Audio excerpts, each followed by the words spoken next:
I am always down to play a weird game. I'm always down for a good old murder mystery, which is why the Danganronpa series has always caught my eye. But I never dove in myself until last year, when I decided to give Danganronpa Trigger Happy Havoc a try. The game is mostly a visual novel, which of course isn't for everyone.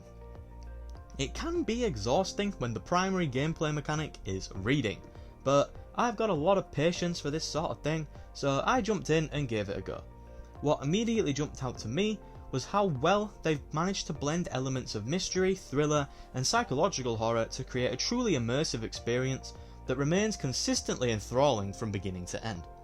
So first of all, what the hell is this game about? That is kind of important. If you're unaware, you play as one of many students who get locked inside a school and told that the only way to escape is to murder a fellow student and get away with it.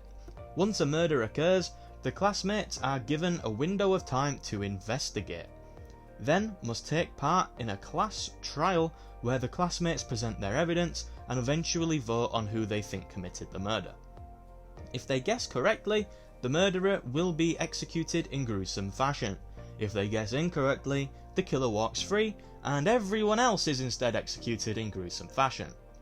The game is around 20 hours long, and for a game as heavy on exposition as this, it can be very difficult to retain the player's interest for this amount of time, and it will need these three core pillars to retain the player's interest. It needs an exciting premise, which, as stated just now, it evidently does. It doesn't get more outrageous a premise as a bunch of students locked in a school forced to murder each other. Secondly, it needs a strong cast of characters. You cannot have a game with this much dialogue if the people delivering it aren't interesting. But there's so much variety on show here. Each classmate has a distinct personality. Most games don't manage to create a handful of characters with as much depth as these do. Yet there's over a dozen excellent characters in this game, even those that aren't in the game too long, as of course people die in this game.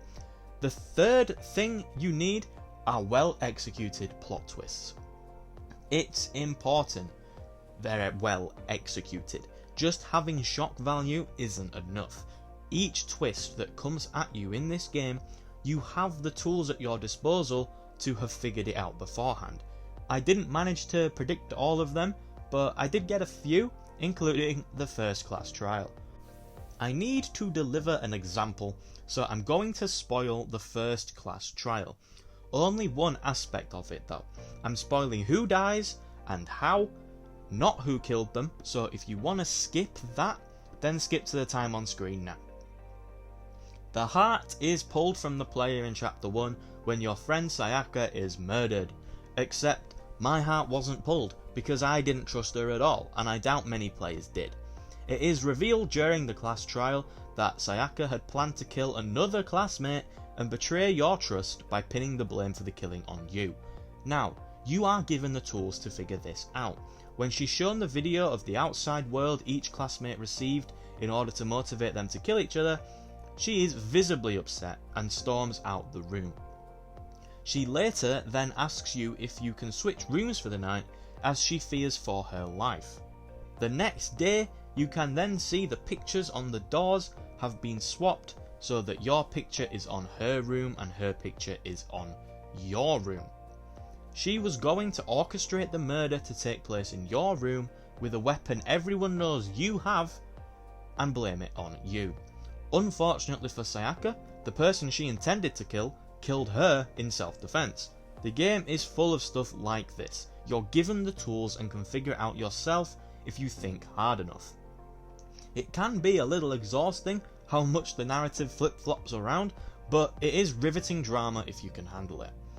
There's also the wider narrative outside of the murders. You're not just existing in this school waiting for people to die.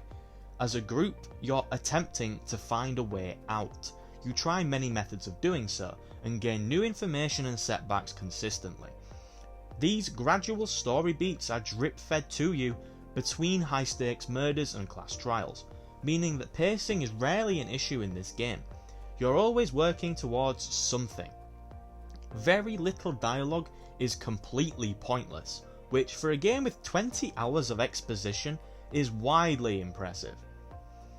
If you're gonna have a game centered around dialogue and exposition, you're gonna need strong characters with interesting arcs, and thankfully Danganronpa excels in character development. With a diverse cast of students, each harbouring secrets and personal motivations, the game's well-written dialogue and character interactions gradually reveal the depths of each character's personality and history. These intricate characterizations add richness to the narrative, and make players genuinely care about the fates of its characters. As I mentioned earlier, it's not often that games manage to have a cast this large and cramped, and still manage to keep the player invested in each of them, at least a little bit. The heartbeat of this is Kyoko. No major spoilers here, but her arc is vital to the wider narrative and is generally the backbone of the entire story. She's a bit of a wild card at first, nobody knows anything about her, hell she doesn't seem to know much about herself, but she takes a de facto leading role in proceedings and takes an interest in you specifically.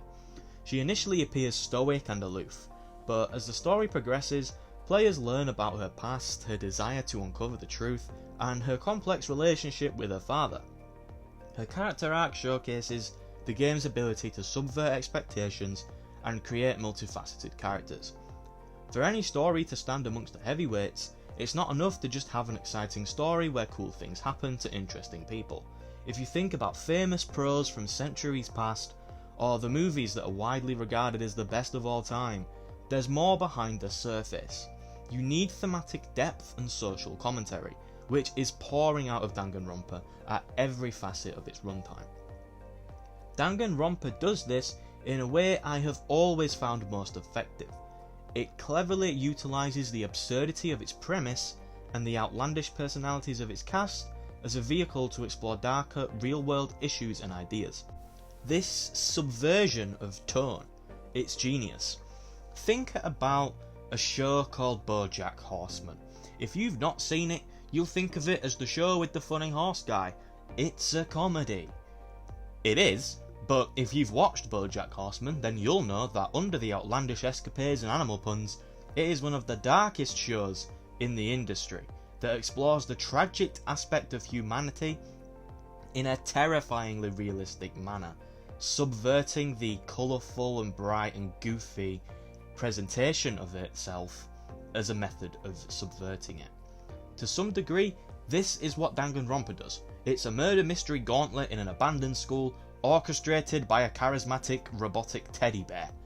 But Danganronpa uses this eccentric premise to invite the player to reflect upon the consequences of blind obedience, the pursuit of power, and unwavering ambition. Think of Monokuma, the aforementioned teddy bear. He may be a sadistic bear thirsting for chaos, but he's a symbol of manipulation and authority. He tells the students they have to kill each other, but nothing happens if they don't. It's the blind obedience. Who's to say he'll let you leave if you do murder a classmate anyway? It's the unwavering ambition and mental gymnastics that motivate the students to kill each other. The real world has that. It doesn't have a sadistic teddy bear, but Danganronpa suggests that deep in the human subconscious, those elements are in there. They just only arise when the circumstances push them closer to tapping into it. Monokuma's actions and motivations also reflect a critique of authority figures who manipulate and control others for their own amusement. I could analyse the gameplay here, but I don't think it's really relevant to the rest of the video. I am mostly exploring the themes and the structure on the narratorial side of the game, but I'll touch upon it before we go. The class trials essentially consist of mini-games where you're trying to catch other classmates out in lies.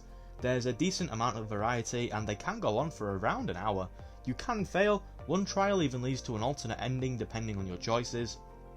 I wasn't crazy about the gameplay itself, but the tension in these moments is handcrafted to perfection. They're the climax of hours of investigation and dialogue, and they always deliver on your lofty expectations. Danganronpa Trigger Happy Havoc stands as a shining example of well-written narrative storytelling in the gaming world. Its intricate mystery plot, complex characters, thematic depth and skillful narrative pacing all contribute to its acclaim.